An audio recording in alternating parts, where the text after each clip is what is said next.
Olá, estamos no ar com mais um Primavera Saúde, hoje para falar de um assunto que sensibiliza todo o país nesse mês de outubro, que é a prevenção ao câncer de mama. Para isso eu recebo aqui no estúdio a médica mastologista, a doutora Beatriz Altoff, para a gente falar um pouquinho sobre isso. Prevenção, esse cuidado sempre é importante, né, doutora? Seja bem-vinda. Com certeza, Débora. Obrigada pelo convite. É sempre bom a gente falar de prevenção o ano inteiro. E agora em outubro a gente foca, né, faz a campanha, que daí chama as mulheres, eu acho que aquelas que ainda não tiveram oportunidade de fazer ou eventualmente esqueceram de fazer a sua prevenção, então eu acho que agora com toda essa mídia que tem o evento do Outubro Rosa, elas lembram de fazer a sua prevenção. Falando nessa mídia, nesse trabalho que é feito em outubro, aumenta o número a procura por exames nesse período por conta dessa divulgação? Aumenta muito. Eu costumo brincar que parece que o ano começa em outubro, sabe? E o problema é que assim, ó, tem outubro, novembro, dezembro, acabou o ano, né? Então aumenta muito a procura, porque muita paciente deixa para fazer na campanha e aí eventualmente tem um diagnóstico nesse mês, né? Então aumenta muito a procura tanto no consultório quanto no Sistema Único de Saúde, onde a gente também trabalha. A gente fala muito de prevenção, a questão do toque, né? E todo mundo já conhece, apesar de que muitas mulheres não façam ainda, mas conhece. Mas isso é uma forma, não seria de prevenção, né, doutora? É mais uma questão de diagnosticar mais precocemente, realmente? Na verdade, o autoexame, ele serve mais para paciente conhecer o seu corpo, né? Como tu falou, tem paciente que não se toca, tem mulher que não se toca. Eu acho que aquela mulher que se toca, ela já está mais preocupada com ela, é uma mulher que está mais disposta a fazer um exame de prevenção. Então, para que eu preciso palpar a minha mama, fazer o meu autoexame? Para eu conhecer as características da minha mama, eventualmente, se eu tiver alguma mudança, eu vou saber referir isso para o médico. Mas o autoexame, ele vai fazer um diagnóstico, né? A mulher, fazendo seu autoexame, ela consegue sentir um nódulo de 2 centímetros para cima. E o que a gente quer no diagnóstico precoce é geralmente diagnosticar alterações que ainda não são palpáveis. Por isso que existe a importância da mamografia na população em geral, feita a partir dos 40 anos. No autoexame é difícil realmente de a mulher conseguir identificar? Sim, às vezes a gente mesmo não consegue palpar, né? Então a paciente chega com uma mamografia alterada, com um nódulo de menor que 1 centímetro. É uma coisa que eu também não consigo sentir no exame físico. E um nódulo pequeno, a gente sabe, né? Câncer de mama pequeno é praticamente igual à cura. O melhor caminho é realmente a mamografia para poder encontrar, fazer esse diagnóstico seguro? Com certeza, o melhor caminho é a mamografia. Claro que ela tem que estar aliada ao histórico da paciente, né? Ela tem que estar aliada também ao autoexame. A paciente tem que se conhecer, porque a gente tem uma entidade que a gente chama que é o câncer de intervalo. Intervalo entre uma mamografia e outra aparece, que são aqueles tumores geralmente de crescimento mais rápido, mais agressivos, tá? Mas o fundamental do Outubro Rosa, o que a gente quer mais alertar é para a realização da mamografia. A mamografia tem uma idade que é mais orientada, né, doutora? A partir de quantos anos? Sim, a população em geral, aquela que não tem risco na família, então aquela mulher que não teve câncer de mama na família, ela, né, não tem histórico nenhum, ela vai fazer a partir dos 40 anos, tá?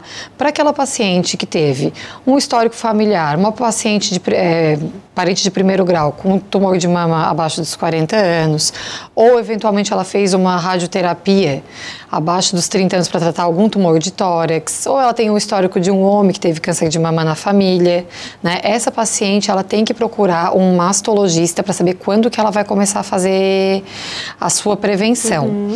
Porque a prevenção da paciente de alto risco, ela varia de paciente para paciente e a gente tem que identificar quando que a gente vai começar a fazer esses exames, né? Porque daí não é uma regra, não posso dizer que todo mundo vai começar com 35 ou que todo mundo vai começar com 25. Não, daí cada um é cada um. A senhora falou sobre a questão dos homens, né? Não é tão comum. Não, é raro, tá? E tudo que a gente tem de raro quando a gente fala de câncer, aí a gente vai pensar na parte genética, tá? O que é o comum do câncer de mama? Mulher entre 50 e 60 anos, tá? Que é a faixa etária que a gente mais diagnostica. Essa predisposição genética. E quando eu saio disso, então assim, quando eu tenho uma paciente mulher muito jovem, abaixo dos 40 anos, ou quando eu tenho um homem com câncer de mama, que é 1% dos casos de câncer de mama acontecem em homem, é pouco, né? Então isso não fecha com o nosso dia a dia. Aí eu tenho que ver se tem alguma alteração genética nessa família e aí eu vou fazer um tipo de prevenção específica para as mulheres que estão ligadas a esses fatores familiares. Nesse caso, doutora, se há essa predisposição genética, se já tem casos na família, os homens também devem se preocupar ou realmente é muito raro que continue na família que os homens tenham a doença? Os homens têm que se preocupar porque assim, a mutação mais encontrada que a gente vê em câncer de mama em homem é uma mutação num gene chamado BRCA2. E esse gene ele não confere só risco para câncer de mama e ovário, é risco para câncer de próstata, risco para câncer de pâncreas, né? Então a família, né, vai ter que ser estudada. Isso geralmente é feito por um médico geneticista que estuda primeiro o paciente-alvo, que é aquele que teve a doença, né? Então, se esse paciente estiver disposto a fazer uma testagem genética, ele vai fazer. E a partir dele, aí o restante da família pode fazer o teste também. Bom, voltando para as mulheres, né, doutora? A gente acaba fazendo uma curva, mas voltando para as mulheres, que outros sintomas apresentam o câncer de mama, além desse tão temido carocinho que aparece? Né? O mais comum é o que tu falou, é o nódulo, né? A maioria das pacientes aparece no consultório, eu senti um nódulo na minha mama. Outras manifestações que a gente pode ter, sangramento pelo mamilo. Tá, então, a paciente que começou a sair alguma secreção pelo mamilo, que ela não precisa apertar e que ela é sanguinolenta, ela começa a manchar o sutiã, essa paciente tem que procurar a gente.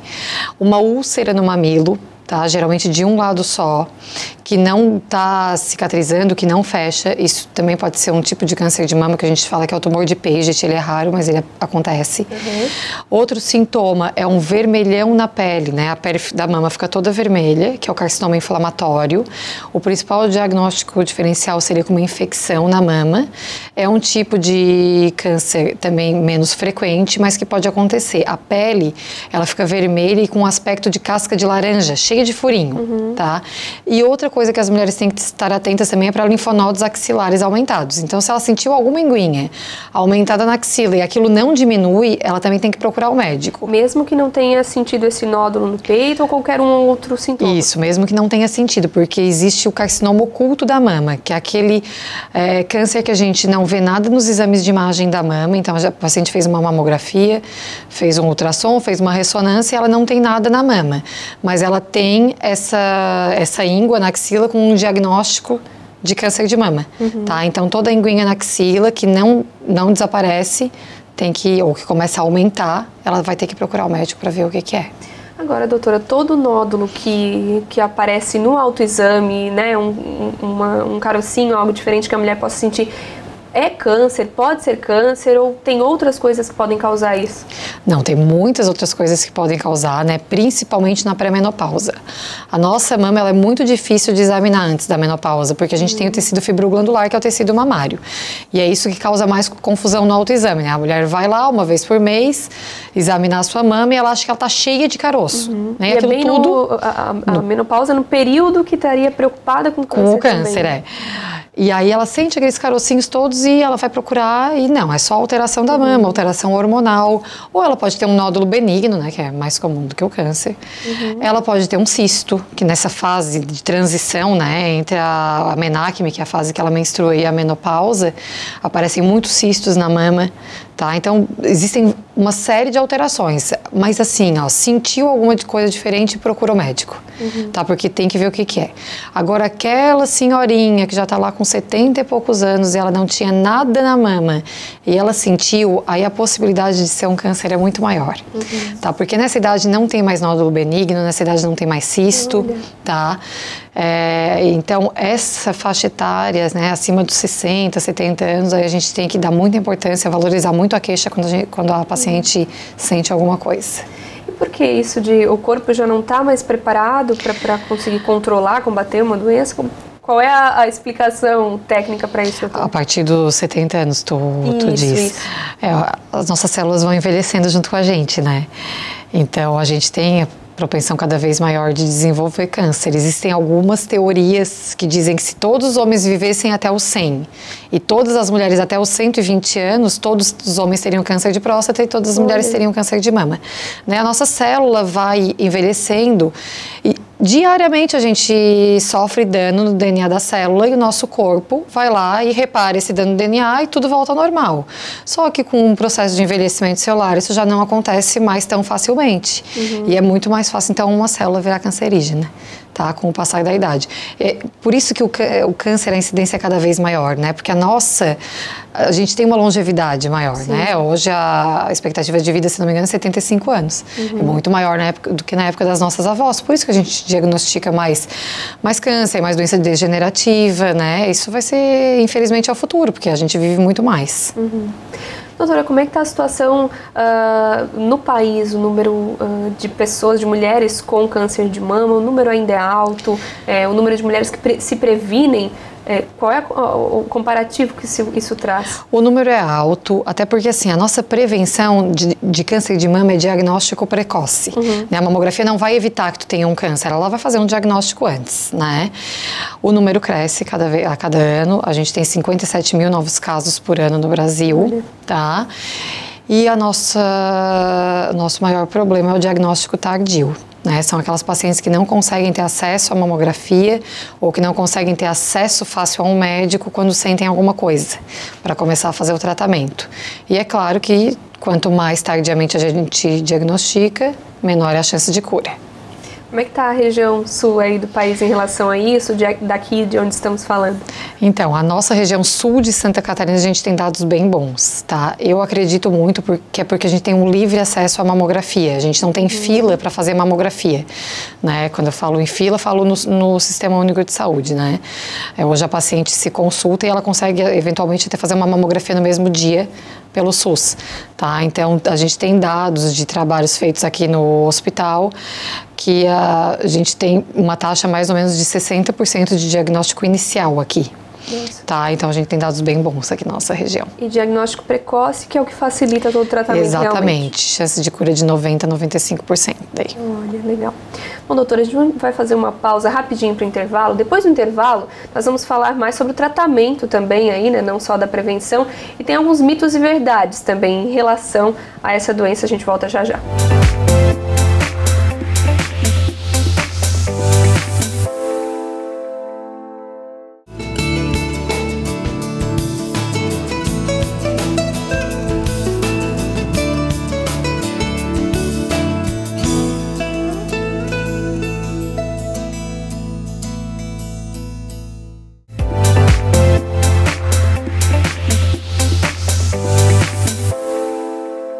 Estamos de volta e agora falando do mês de prevenção ao câncer de mama, e nós recebemos aqui no estúdio a médica mastologista, a doutora Beatriz Altoff.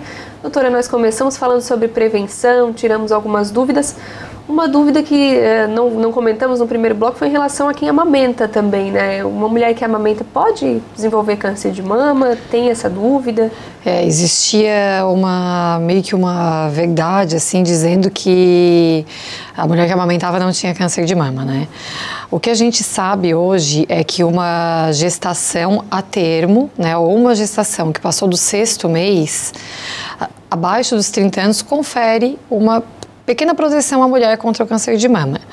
Por quê? O tecido mamário, ele amadurece somente após o 6º mês da primeira gestação, completamente. E toda célula que a gente tem que ainda não é completamente madura no nosso corpo, ela tem mais chance de ter um risco, assim, de uma lesão no seu DNA e ali se transformar num câncer. Então, aquela mulher que nunca gestou ou que tem a primeira gestação depois dos 30 anos, ela tem um risco um pouco elevado em relação àquela mulher que gestou mais precocemente. E aí a gente entra naquela história do porquê que o câncer de mama aumenta, né? E muito tem a ver com o nosso estilo de vida. Porque um dos principais fatores de risco para o câncer de mama é a nossa exposição ao estrogênio que o nosso ovário mesmo produz. Tá? Então, a fase que a gente vai estar exposta ao estrogênio é a partir da primeira menstruação, que é cada vez mais cedo, até a última menstruação, até a menopausa. No período de gravidez, a gente está menos exposta ao estrogênio, mas à progesterona. Então, se a gente lembra lá das nossas avós, que casavam cedo, engravidavam, né? Elas tinham elas estavam amamentando, logo em seguida engravidavam de novo, então elas quase não estavam expostas ao estrogênio, diferente da nossa geração, né? Que menstrua cedo e que tem o primeiro filho muito mais tarde. Né? Poucos filhos. Um ou dois, a gente exatamente. Percebe, né? E muitas mulheres já ou congelando o embrião ou até congelando o óvulo porque não tem parceiro ainda e não sabe quando vai engravidar. Né? Então, claro que tudo isso aumenta risco para câncer de mama. Né? Então, a mulher que está amamentando também pode ter câncer de mama. Existe câncer de mama também no período gestacional. Né? Mas então, é mais raro? É mais raro, né? Porque geralmente a paciente já é mais jovem. Do total de câncer de mama, mais ou menos 7% acontece em pacientes abaixo de 40 anos. Tá? Então, bem baixo. Bem baixo, né? Claro que com o número aumentando, esse 7% aumenta também, mas ainda não é a maioria. Mas pode acontecer durante a gestação também. Há algumas dúvidas em relação às mulheres que amamentam, porque a questão do nódulo, a própria amamentação acaba gerando alguns nódulos do próprio leite, enfim. Isso gera uma confusão também da mãe que está amamentando, de pensar que pode ser um câncer. Já atendeu alguém nesse sentido, doutora? Muitas. Eu, inclusive. Assusta um pouquinho. Assusta muito. Quando eu estava amamentando, aconteceu, né? Porque tu fica com a mama engurgitada, né? Aquela produção de leite, então tu sente aquele espessamento e a mulher realmente se assusta, né? E aí ela procura o profissional, né? No exame a gente já consegue distinguir o que é, o que não é, mas eventualmente precisa fazer algum exame de imagem. E claro que com a própria amamentação aquilo vai se desfazendo, né? Mas como é um período que a mulher já está mais sensível, ela está prestando muita atenção na mama dela, porque aquilo ali é fundamental para ela naquela hora ali, né? Ela está, né, só naquela conexão com o neném, aquilo se torna uma coisa muito importante. Nesse período tem alguma orientação para quantos dias a mulher pode esperar para que algo que se assemelha ao nódulo suma, ou não? A preocupação vai ao médico? Não, o engurgitamento mamário em 3 a 4 dias ele tem que sumir, né? Senão ela tem que ir, até porque assim, o próprio só engurgitamento mamário ele pode se tornar uma mastite, né? Uma infecção, ela pode se tornar um abscesso, ela tem que interromper essa lactação, né? Então começou a ficar vermelho, a doer demais, procura o médico o quanto antes para começar a tratar.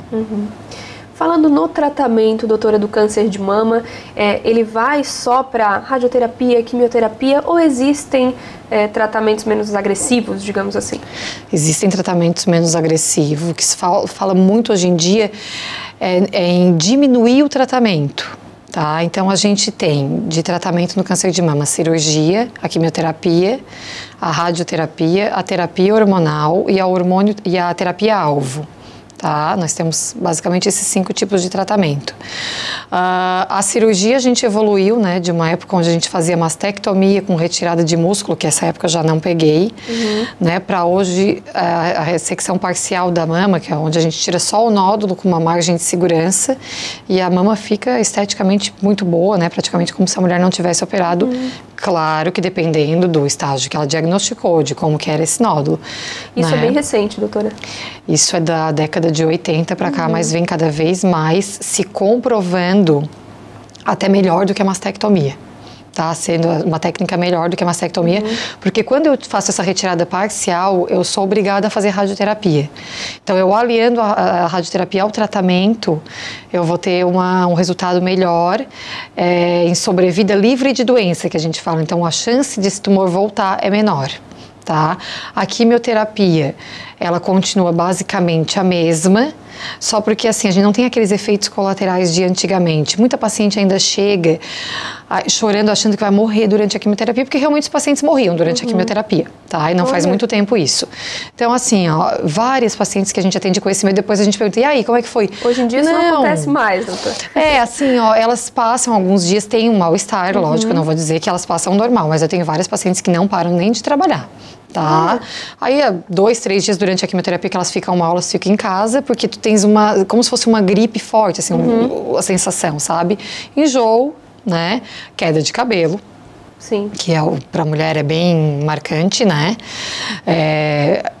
Eventualmente uma menopausa precoce, né? Aquelas mulheres que estão ao redor dos 40 anos, que ainda estão menstruando, podem entrar em menopausa, né? Mas é uma coisa que a mulher consegue levar bem, né? A terapia-alvo, que são as terapias mais modernas, que são direcionadas para alguns tipos de tumores de mama, tá? Essas com bem poucos efeitos colaterais. E a terapia hormonal também direcionada para alguns subtipos de câncer de mama, que daí ela é usada mais a longo prazo. A gente faz a terapia hormonal de 5 a 7 anos, a paciente fica utilizando a medicação. O câncer de mama tem cura completa ou quem teve ou tem, ele deve continuar com tratamento durante a vida? Ele tem cura completa, tá? Uma paciente me perguntou esses dias assim, tá, mas vocês falam que tem cura mesmo ou vocês só falam isso? Eu achei engraçado. Só pra me acalmar. Só pra me acalmar. Não, ele tem cura, tá? Ele é bem curável, se diagnosticado precocemente. Ela vai fazer o tratamento que for proposto pelo período que for determinado pelo médico dela, ou oncologista, geralmente, né? Quem faz essa parte de terapia hormonal, quimioterapia. Entre 5 a 7 anos, e ela vai ficar em segmento, geralmente, nesse período. Aquela paciente que não precisa usar hormonioterapia, ela fica também 5 anos em segmento, e depois a gente fala que ela tem alta, mas é claro que ela vai ficar fazendo os exames anuais pro resto da vida, né? Mas ele cura, sim. Bom, doutora, vamos falar um pouquinho agora de alguns mitos e verdades, né? Mitos e verdades que norteiam aí esse universo do câncer de mama.